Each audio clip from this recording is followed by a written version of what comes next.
Let's talk about the elephant in the room. So this is something that's been getting passed around the interwebs for like the past week. And this is big news. I'm not going to lie. This is a very major development in the anime industry, but it is a double-edged sword, in my opinion. I'm going to get into why I believe that is. So first off, the news itself. 30 anime content players unite for AnimeLog YouTube channel. So the anime producers in Japan, not the Western localizers, these are the Japanese studios, got together to make a YouTube channel where they're going to be posting their shows for free. And yes, this does include with English subtitles. And this is a very major, very good development because they're doing exactly what I said I want them to do. And so why am I a little bit apprehensive and think this is a double-edged sword? We're gonna get into that. But for now, I am just really glad that they're cutting the Western middlemen out. I've been saying from the start, if you want this censorship and everything to stop, just cut out the Western middleman completely. Do it yourself and release it direct to customer, and you don't have to deal with these clowns. So Crunchyroll, Funimation, unfortunately, even Sentai, they've been pretty cool lately, so it's kind of sucks to see them being caught in this, but we may see the Western localizers fall, and it would be so damn hilarious if that happened, if Sony spent a fortune to buy Crunchyroll from AT&T, because they've announced their intention to dominate anime in the global market. And this right here, I don't know if they planned to do this to counter Sony or the timing is just hilarious, but the anime studios are basically getting together saying, nah, we don't need you. You ain't going to dominate shit. So I would laugh so hard if they actually bought Crunchyroll and then they couldn't do anything with it because everyone pulled out and released their own stuff. But anyway, let's get into this little article first. A group of Japan's most notable anime production and distribution companies have joined forces to launch a new digital content hub for fans in the form of a new YouTube channel dubbed AnimeLog or AnimeLog. AnimeLog, pun intended. The new destination is currently available in Japan with plans to roll out English and Chinese language subtitled content to reach more fans around the world. As long as they don't do the same shit the localizers usually do in region lock, because this is one of the main reasons piracy is as big as it is in the anime community, because there are lots of English-speaking countries out there that their country in particular never gets any love. All of the English subs and dubs are always region locked out of their countries. So I can't blame those people for fucking pirating it. I'd do the same thing if I didn't have a choice. Like, oh, you guys want to stop? You want to put every single roadblock you can in my way to stop me from watching your anime or paying for it legally? Fine. If this is what you want, I'm just not going to pay you for it then. Fine. I wanted to give you money, but no. With well-known banners like Toei Animation, yeah. Toei Animation, what did they make? Oh, I think Toei made that. It's a real small, obscure show no one's heard about called Dragon Ball Z that's currently licensed to Funimation. And Funimation's just exploiting the fuck out of it by re-releasing the same damn show every couple of years. I wonder if that's going to continue when Toei puts Dragon Ball and Dragon Ball Z, Dragon Ball GT, Dragon Ball Super, all of it on their YouTube channel. Yeah, how is that going to change things in their relationship with Funimation? It would sure suck to see Funimation go down after what they did to Vic after being bought out by Sony. Sure would suck to see anything bad happen to them, huh? We're just going to have to wait and see. But anyway, so Toei Animation, Tezuka Productions, Kodansha, Nippon Animation, Shogakukan Shueisha Productions, and Shinei Animation on board.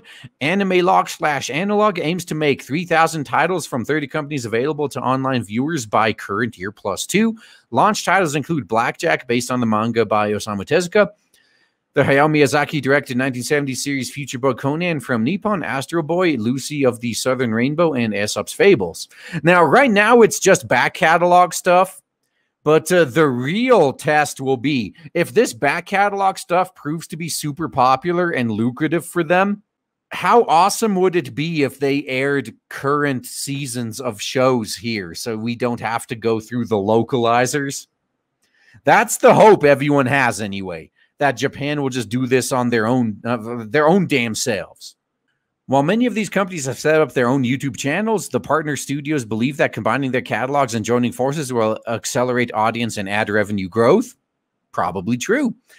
AnimeLog was launched last Friday by corporate digital strategy specialist AnimeLog, okay, which has already worked with some of these studios, striking numerous business and investment deals since its formation in current -2 with backing from Next 10 Ventures and its founder, Benjamin Grubbs. Fans can follow the AnimeLog Twitter feed for new title announcements. Visit the Japanese YouTube channel here. So, yeah, it's backing from Next 10 Ventures, which is US-based, and its founder, Benjamin Grubbs. We're going to have to look into this Benjamin Grubbs guy in the future because there's two possibilities here. Either this dude is our guy, he's one of us who wants to save anime from Hollywood, trying to take over him. He's trying to save anime from the Western localizers, trying to weasel their way into production committees and fuck everything up. He could be one of our guys who wants to save anime. Or alternatively, he could also be another one of the parasites that just wants it all for himself, and then he's going to destroy it just like everyone else would. I hope it's the former, but we're going to have to look into this. It'll be a nice side effect either way, watching Funimation and Crunchyroll and them go down. But it really would be a bittersweet victory if the end result was just as bad, if not worse. So this is what's going on. We got to AnimeLog. And this, once again, I love that Japan is going direct to consumer. They're skipping the middlemen. This is perfect. So what do I have to complain about? I said this is a double-edged sword. The one fatal flaw of their system right now is that they are using YouTube. That's the problem. Now, ideally, once they build up their YouTube channel, they're also going to use that to direct people to their own websites, their own systems and services, where they can show everything they want completely uncensored without having to worry about abiding by anyone else's rules. And this, I believe, is going to be mandatory because YouTube already has a history of fucking with these anime companies. Because when I was talking about this on Twitter, I had people saying, like, oh, YouTube won't do anything to these big anime studios. Like, bitch, they already have. They've already done it. Because check this out from earlier in the year. In case you guys missed this story, the How Not to Summon a Demon Lord is getting a second season, and the studio wanted to hype up the second season of the anime by releasing the first season for free on YouTube. And YouTube responded by saying, fuck you. We don't want this on our platform. And YouTube pulled it down. So as the title says, How Not to Summon a Demon Lord anime pulled from YouTube due to content regulations. So if these anime companies want to make their own platform, it cannot be a YouTube channel. Because like half of the anime coming out right now would probably be against YouTube's content guidelines. So they will be very, very limited with what they can show if they stick to being YouTube only. Now, what I would suggest is make the YouTube channel, because that's where a lot of the people are. That's fine.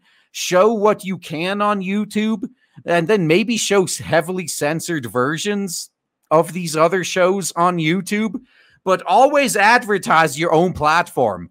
Hey, you want to see this show uncensored? Why don't you subscribe to my website then?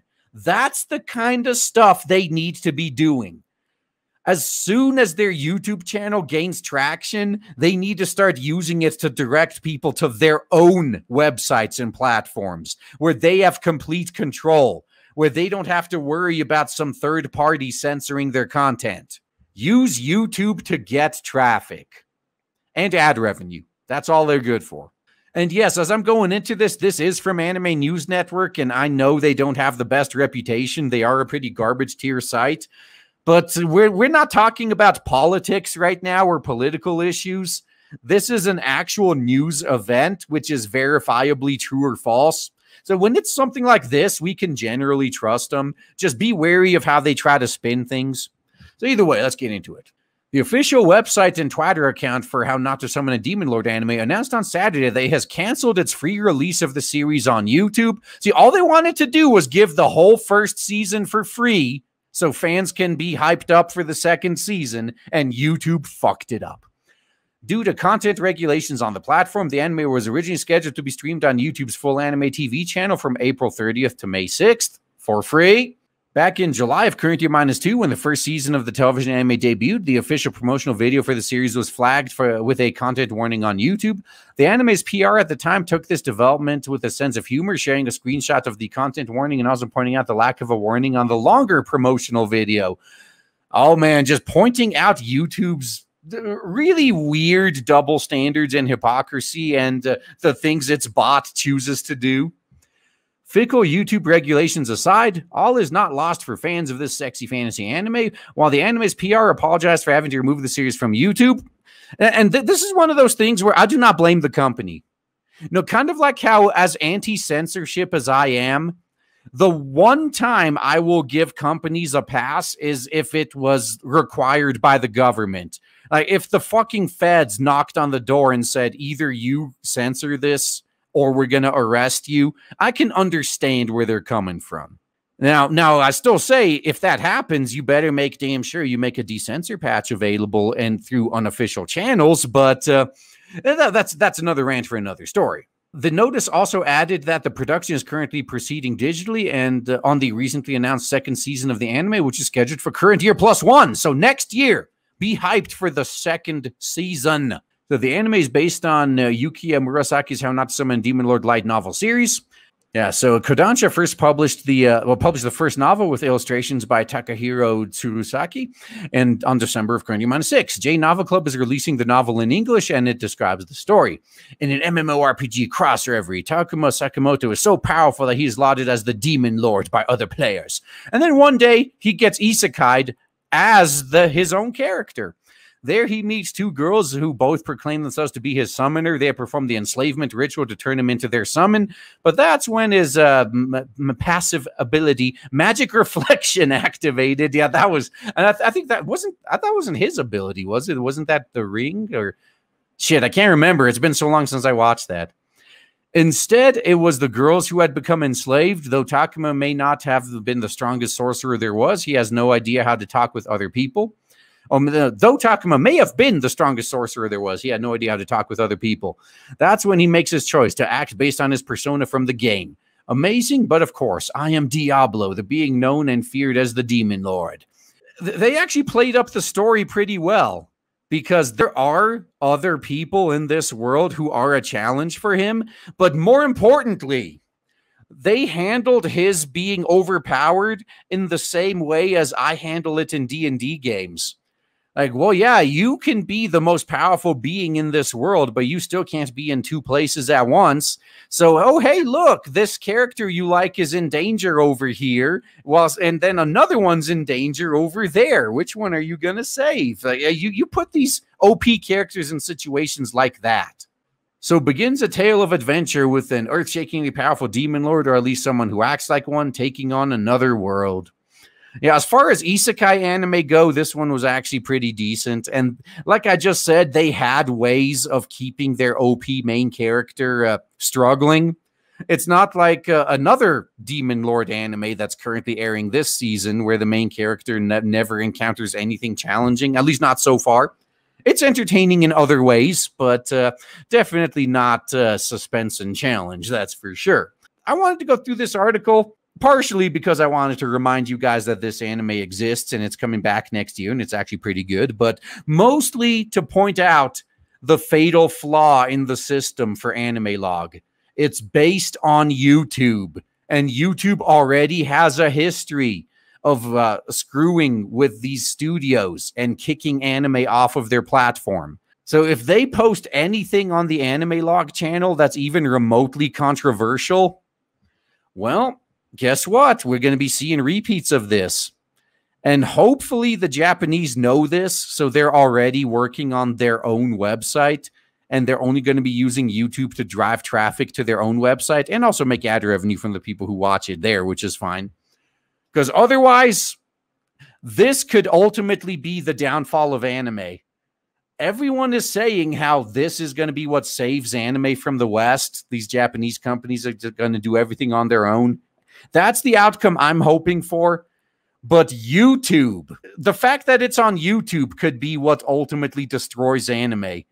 Because now, imagine if this became like the one and only distribution model for anime overseas. Every single anime that gets made will be preemptively censored to YouTube standards to avoid having issues when putting it up on YouTube. That would be a fucking disaster. So we're going to have to keep an eye on these developments because this can swing either way. I'm still leaning more hopeful that this is going to save anime, but if they mishandle this, it's going to be bad. YouTube's censorship is going to be applied to every anime, even in the production stage, because these studios are going to be making this anime with the intention of putting it on AnimeLog, so they're going to limit it to only things YouTube will allow. So once again, man, keep a close eye on these guys. This can go real bad really quick if you let your guard down. Oh man, I am so excited to tell you guys right now that finally, after about a year of build-up and shilling, we have launched Blade Devil on Indiegogo, and so far it is doing so well thanks to awesome people like you. If you haven't backed it yet, then please check the links in the description and check out Blade Devil on Indiegogo. You will not be disappointed. Looking forward to seeing you there.